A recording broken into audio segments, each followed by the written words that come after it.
你真的要赶尽杀绝吗？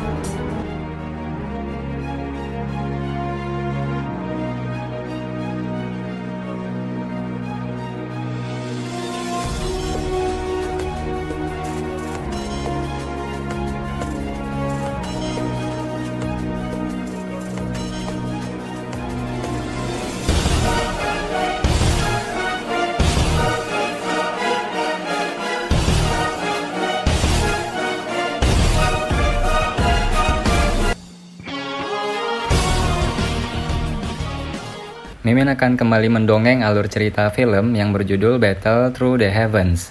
Dan mohon maaf apabila tidak sesuai dengan videonya ya, karena alur yang Mimin sampaikan ini belum dirilis filmnya. Dan Mimin ingatkan kembali, konten ini full spoiler, yang tidak suka boleh di skip ya. Yang suka semoga terhibur. Tanpa basa-basi kita mulai.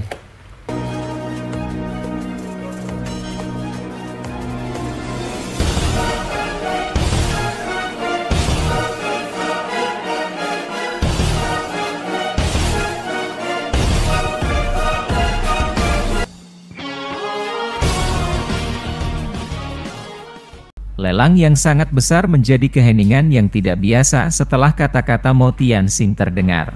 Mata yang tak terhitung jumlahnya mengamati orang-orang di kursi VIP. Semua orang tahu bahwa mengingat nilai ludah transformasi tubuh bodhisattva ini, secara alamiah mustahil bagi orang biasa untuk mendapatkannya.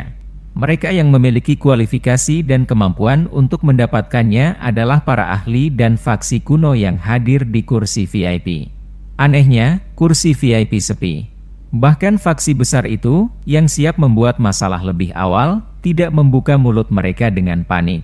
Sebaliknya, tubuh mereka bersandar dengan lembut kesandaran kursi mereka saat jari-jari mereka dengan lembut mengetuk lengan kursi mereka.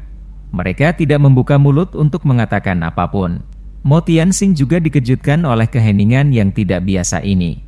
Dengan segera, dia tampak telah pulih saat dia tertawa dan berkata, karena air liur transformasi tubuh bodhisattva ini terlalu berharga, metode pelelangan juga akan sedikit berbeda. Selanjutnya, aku ingin mengundang teman-teman yang tertarik untuk memasuki tahap pelelangan sendirian dan mengeluarkan barang yang ingin mereka gunakan sebagai ganti untuk aku melihatnya. Setelah itu, aku akan menyelesaikan transaksi ini dengan orang yang telah mengambil item dengan nilai terbesar. Cukup banyak orang yang tercengang ketika mendengar kata-kata Mo Tianxing. Banyak orang segera menjadi tidak senang. Meskipun tidak senang, mereka jelas bahwa mengingat nilai dari air liur transformasi tubuh bodhisattva ini, barang-barang yang akan diambil oleh faksi-faksi besar ini untuk ditukar juga akan sangat berharga. Poin ini adalah sesuatu yang bahkan orang biasa tahu, apalagi faksi besar dan ahli yang mengguncang daerah sudut hitam. Xiaoyan juga terkejut dengan aturan ini. Namun, dia pulih dengan cepat dan mengangguk. Dengan cara ini, dia bisa menyelamatkan beberapa masalah. Lagi pula, jika sesuatu yang diambil seseorang begitu berharga sehingga orang-orang di samping mereka mulai mendambakannya, itu mungkin akan menarik cukup banyak masalah yang tidak perlu. Orang-orang yang memiliki pemikiran serupa dengan Xiaoyan mengungkapkan ekspresi yang lebih santai di wajah mereka. Mereka mengangguk setelah kata-kata Mo Tianxing terdengar. Mo Tianxing melirik suasana yang sedikit rileks. Baru saat itulah dia tersenyum samar. Tangannya tiba-tiba bergerak dan lingkaran cahaya di sekitar panggung pelelangan tiba-tiba menjadi lebih padat. Dengan bertambahnya kerapatan warna, situasi di dalam panggung menjadi semakin kabur. Pada akhirnya, seseorang tidak bisa melihat apapun di atas panggung. Tawa keras dan jelas Mo Tianxing ditransmisikan saat tahap pelelangan ditutupi oleh pilar cahaya yang padat. Semuanya, aku pikir kalian harus bisa yakin sekarang kan? Jika demikian, silakan mulai menawar. Bagaimanapun, setiap orang harus mengikuti aturan. Cukup masuk sendiri. Jangan masuk berkelompok. Tentu saja semua orang tidak perlu khawatir bahwa aku tidak akan mengacau di depan semua orang. Cukup banyak orang yang tersenyum tipis ketika mendengar kata-kata Mo Tianxing ini. Jika sekte Kaisar Hitam berani mengacau di tempat seperti ini, kemungkinan mereka tidak akan terus berkerumun di wilayah sudut hitam. Beberapa faksi yang duduk memiliki latar belakang yang tidak lebih lemah dari sekte Kaisar Hitam. Jika mereka mengganggu, sekte Kaisar Hitam hanya bisa dihancurkan jika mereka semua membentuk aliansi. Seorang pria parubaya di kursi VIP memimpin untuk berdiri tidak lama setelah kata-kata Mo Tianxing terdengar. Wajahnya dipenuhi dengan panas yang membara saat tubuhnya bergerak dan bergegas ke depan. Akhirnya, dia masuk ke pilar cahaya. Xiaoyan, yang berada di bawah jubah hitam, tidak bisa menahan diri untuk tidak bermain dengan cincin penyimpanan di jarinya saat dia melihat pria paruhbaya itu menghilang ke dalam pilar cahaya. Dia telah menghabiskan semua usahanya untuk mempersiapkan air liur transformasi tubuh bodhisattva ini.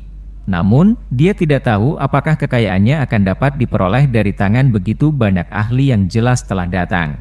Kenapa tidak masuk nanti? Dokter peri kecil di sisinya tiba-tiba berbisik kepada Xiaoyan. Dia merajut alisnya sambil menatap pilar cahaya yang lebat. Tidak apa-apa, sekte Kaisar Hitam tidak punya nyali untuk main-main di sini. Apalagi, mengingat kekuatanku, bahkan jika Mo Tianxing menyerang secara langsung, dia akan kesulitan membuatku tinggal tanpa mengungkapkan beberapa kemampuan. Xiaoyan tersenyum tipis. Dia tahu apa yang dikhawatirkan dokter peri kecil. Namun, selama Mo Tianxing agak rasional, dia tidak akan melakukan tindakan bodoh di depan mata banyak orang. Dokter peri kecil hanya bisa menganggukkan kepalanya saat melihat kegigihan Xiaoyan. Dia dengan lembut berkata, "Kalau begitu, kami akan melakukan apa yang kamu katakan. Namun, kamu harus ingat bahwa aku akan memaksa masuk jika kamu tidak keluar dalam 5 menit." Xiaoyan terkejut sebelum dia segera tersenyum dan mengangguk. Sekitar 3 menit kemudian, pria paruhbaya yang besar berjalan keluar dari pilar di depan banyak sekali tatapan di pelelangan. Dia tanpa daya menggelengkan kepalanya dan kembali ke kursinya dengan wajah pahit. Dari kelihatannya, barang yang dia keluarkan tidak disetujui oleh Mo Tianxing. Orang-orang di kursi VIP yang merasakan ketidakpastian di dalam hati akhirnya melepaskannya setelah melihat orang pertama berhasil keluar. Selanjutnya, seorang lelaki tua berpakaian kuning dengan ekspresi bayangan dengan cepat berdiri dan bergegas ke pilar cahaya. Sisa lelang berjalan sangat mulus setelah awal yang tidak mulus. Orang-orang berulang kali memasuki pilar cahaya satu demi satu. Namun, kebanyakan orang akhirnya keluar dengan ekspresi yang agak suram. Tampaknya barang-barang mereka juga gagal memuaskan Mo Tianxing. Tentu saja, ini tidak terjadi pada semua orang. Ada sejumlah kecil orang yang keluar dengan senyum di wajah mereka. Tampaknya mereka memiliki banyak kepercayaan pada hal-hal yang telah mereka keluarkan. Xiaoyan tidak terburu-buru memasuki pilar cahaya. Sebaliknya, dia diam-diam duduk di kursinya dan menyaksikan kemajuan acara tersebut. Pria tua berambut abu-abu berhidung elang yang telah membeli skill bayangan gelap sebelumnya perlahan berdiri sementara Xiaoyan diam-diam menunggu.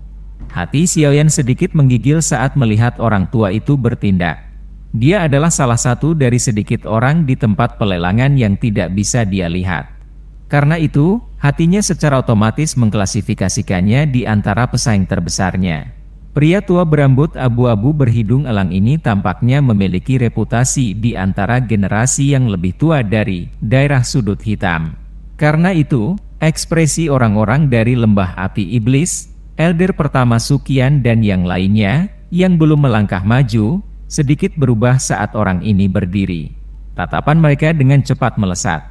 Orang tua berhidung elang tidak peduli dengan tatapan sekitarnya. Tubuhnya bergetar dan dia menghilang dari tempatnya dengan cepat.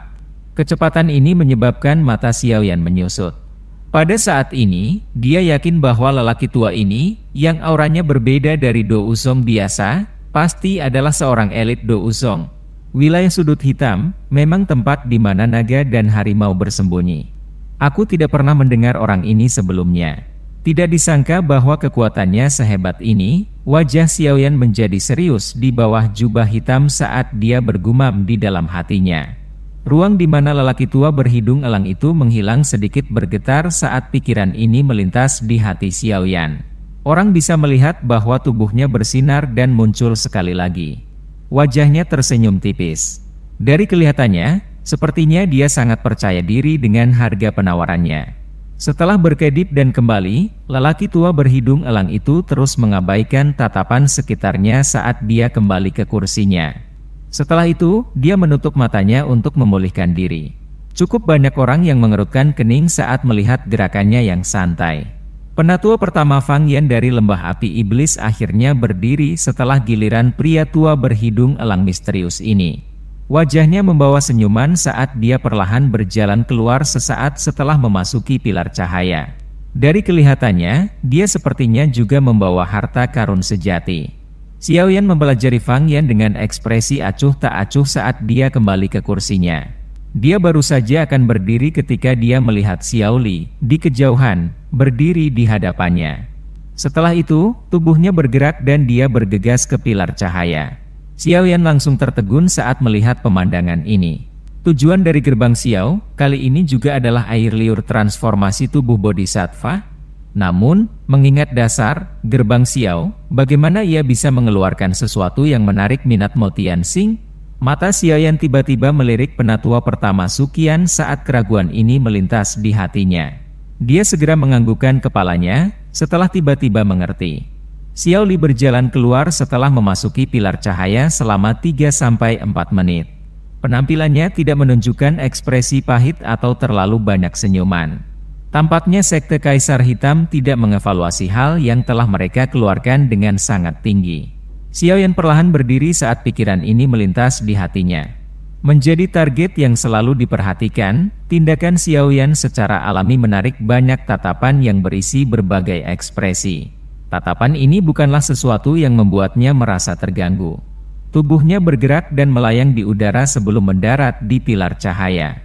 Cahaya intens saat tubuh Xiao Yan memasuki pilar cahaya menyebabkan matanya menyipit sebelum dia membukanya dengan hati-hati beberapa saat kemudian.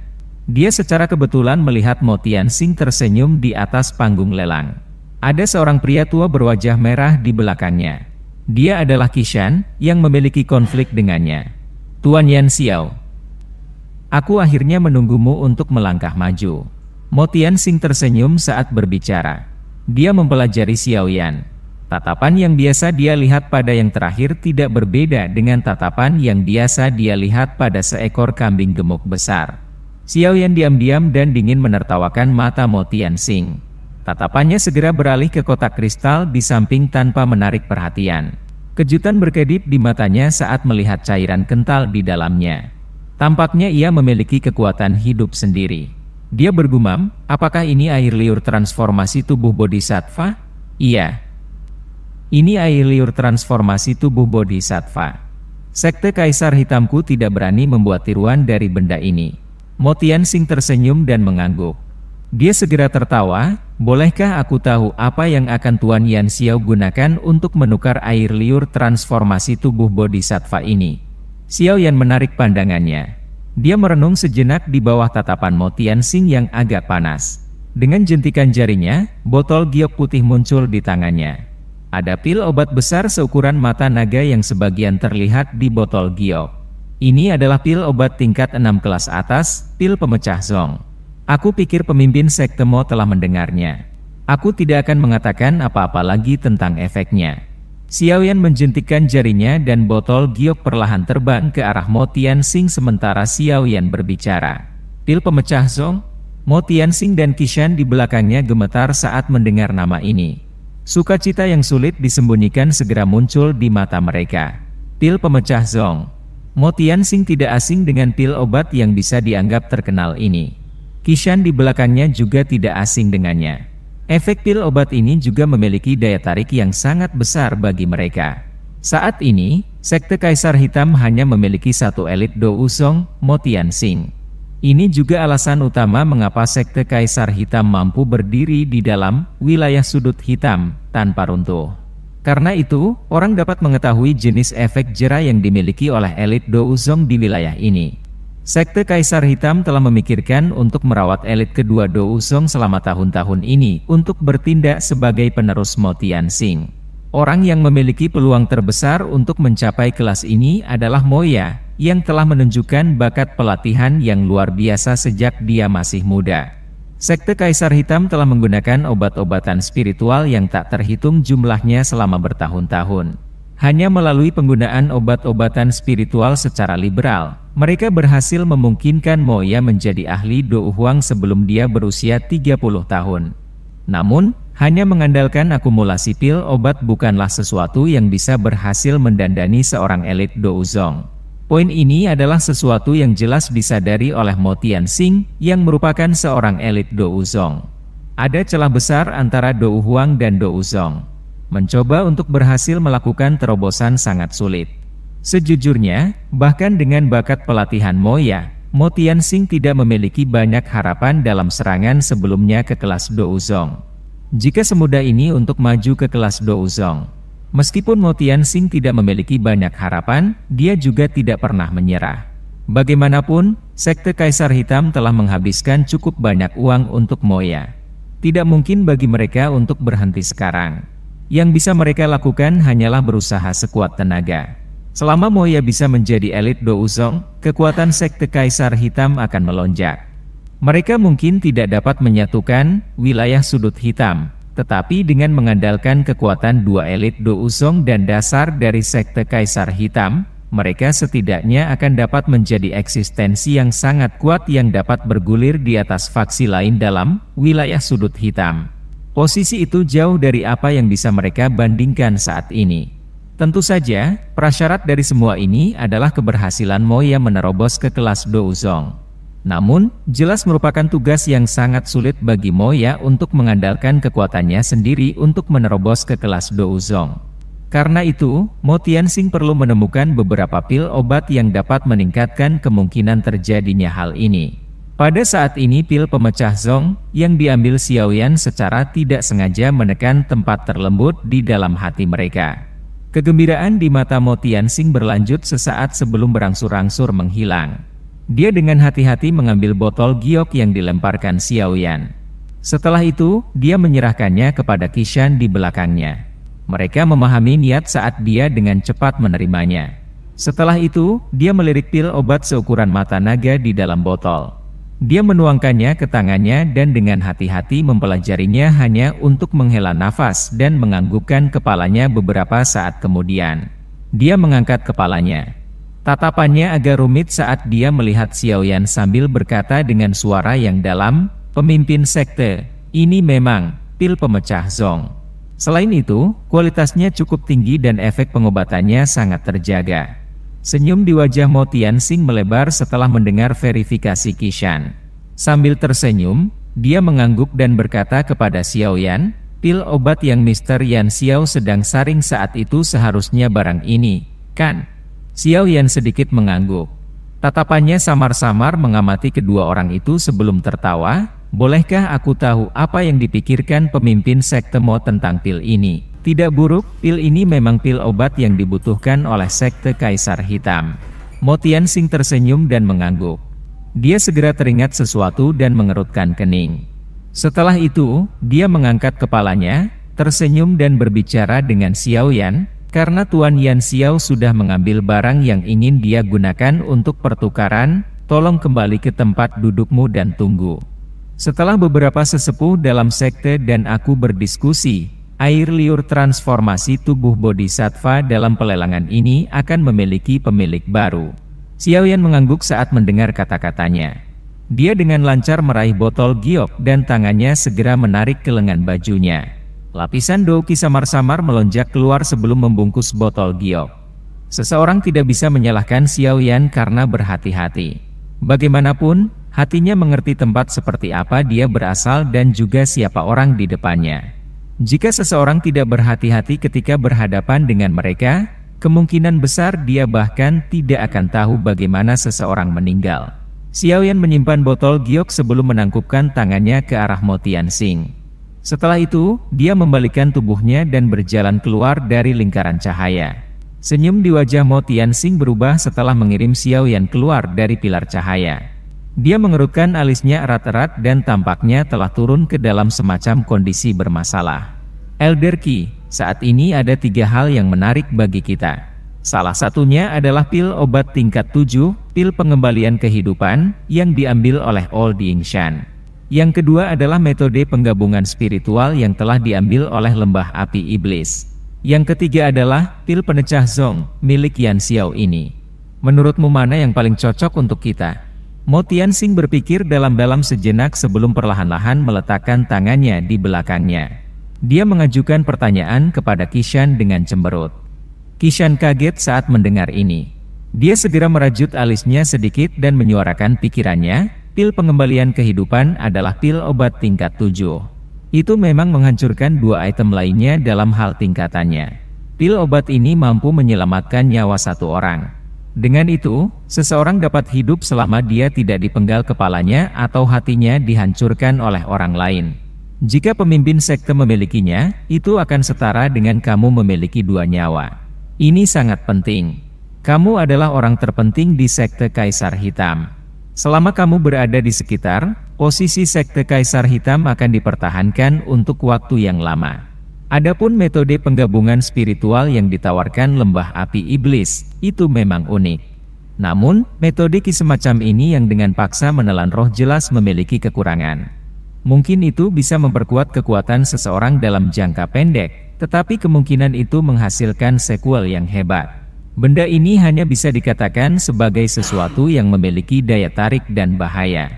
Jika sekte Kaisar Hitam mengalami bencana besar, pemimpin sekte mungkin dapat menggunakan metode ini untuk membalikkan keadaan. Namun, itu tidak banyak digunakan dalam keadaan normal.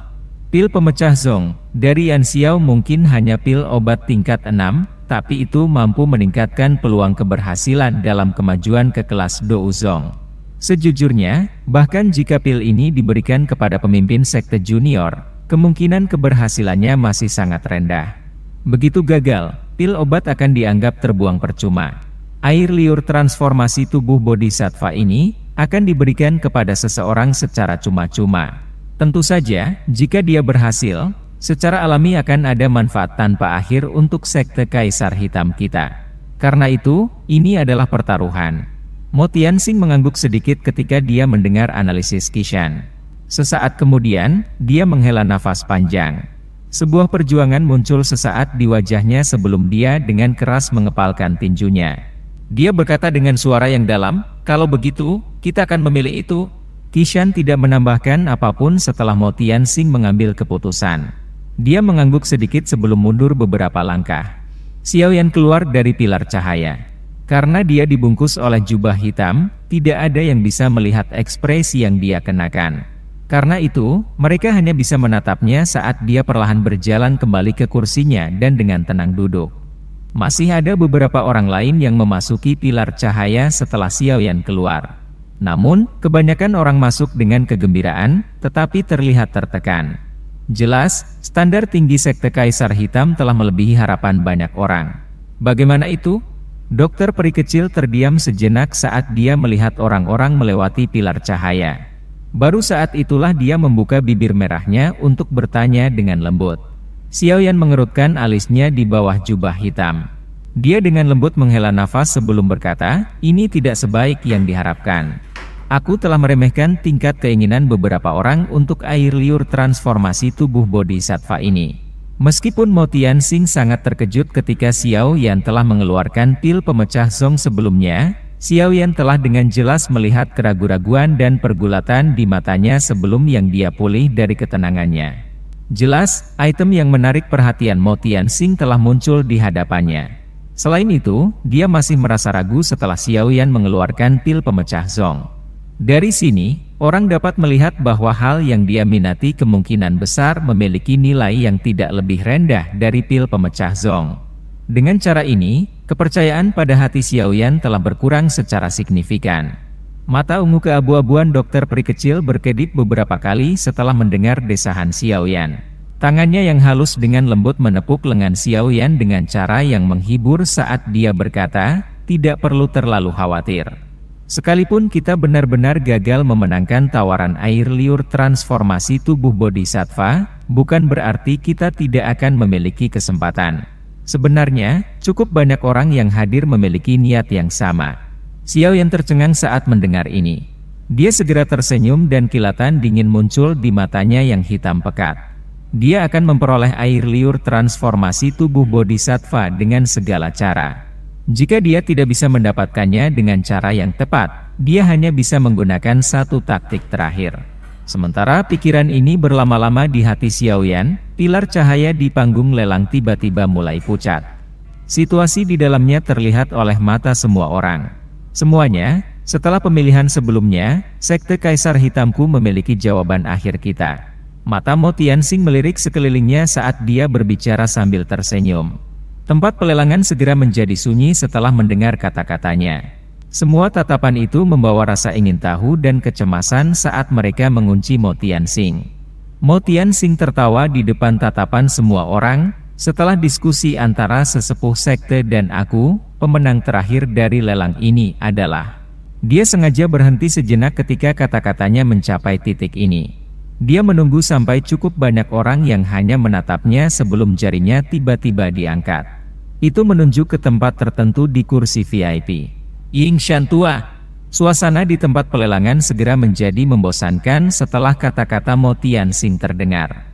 Cukup banyak orang di kursi VIP perlahan mengangkat senyum dingin dan gelap ke sudut bibir mereka.